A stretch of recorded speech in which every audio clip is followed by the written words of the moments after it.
Stand up comedian Kunal कामरा सध्या वादाच्या भोवऱ्यात सापडलाय। नुकत्याच त्याने स्वतःच्या यूट्यूब चॅनलवर केलेल्या कार्यक्रमात महाराष्ट्रातील राजकारणावर भाष्य केले।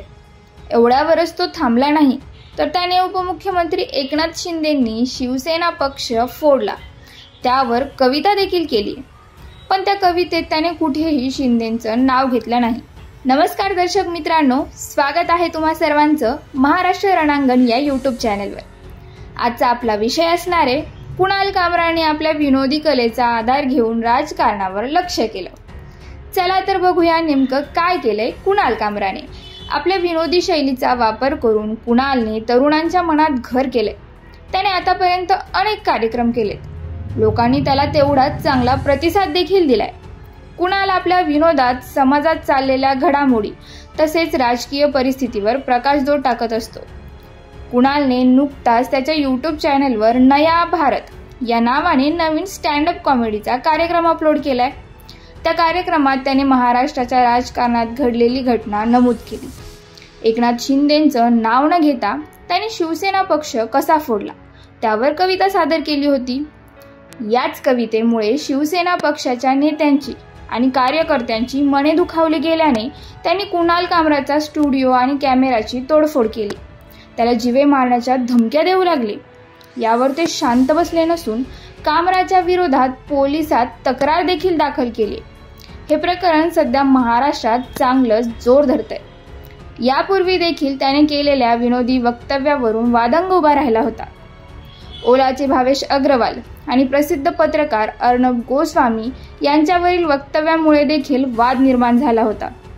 कुणालने केलेल्या कवितेमुळे राजकीय क्षेत्रात वेगवेगळ्या प्रतिक्रिया उमटल्या आहेत। शिवसेना उद्धव बाळासाहेब ठाकरे या पक्षाचे नेते संजय राऊत यांनी माध्यमांशी बोलताना म्हटलं की कुणाल आणि माझा DNA एकच आहे, आम्ही कोणालाही न घाबरता सत्य बोलत असतो। तर दुसऱ्या बाजूला राज्याचे मुख्यमंत्री देवेंद्र फडणवीस सभागृहात म्हणाले की उपमुख्यमंत्र्यांचा अपमान करणं अयोग्य। जर कोणी सुपाऱ्या घेऊन अपमानित करत असेल तर त्यांच्यावर कारवाई केलीच जाईल। BBC मराठीच्या कार्यक्रमात बोलताना उपमुख्यमंत्री एकनाथ शिंदे म्हणाले की अभिव्यक्ती स्वातंत्र्य वगैरे सगळं ठीक आहे, पण त्याचा गैरफायदा घेऊन बोलणार असाल तर हा एक प्रकारचा व्यभिचार, स्वैराचार आणि एक प्रकारे सुपारी घेऊन बोलण्याचं काम आहे। कुणाल कामराच्या कोणत्या गाण्यामुळे वाद निर्माण झाला त्या गाण्याच्या 2 ओळी पाहूयात। ठाणे की रिक्षा, चेहरे पे दाढी, आंखों पे चश्मा हाय, एक झलक दिखलाए तो कभी गुवाहाटी में छुप जाए। या गाण्यात कामराने कुठेही उपमुख्यमंत्री एकनाथ शिंदेंच्या नावाचा उल्लेख केला नाही, हे विशेष। पण या गाण्याने शिवसैनिकांच्या भावना दुखावल्या गेल्यात। त्या जोशात शिवसैनिकांनी कामराच्या स्टुडिओची आणि कॅमेराची तोडफोड केली। ही सर्व घटना घडल्यानंतर कामराने X या सोशल मीडिया प्लॅटफॉर्मवर हातात संविधानाची प्रत असलेला फोटो पोस्ट केलाय आणि आपलं म्हणणं देखील मांडलंय। त्याने केलेल्या कवितेबद्दल माफी मागणार नसल्याचं देखील त्याने पोस्टमध्ये म्हटलंय।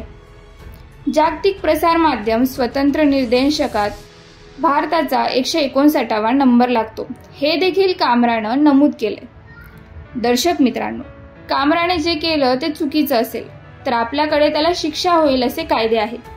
त्या कायद्याचा वापर करून त्यावर कारवाई करण्यात यावी। त्याला शिक्षा देण्याचं काम आपल्या न्यायपालिकेचं आहे।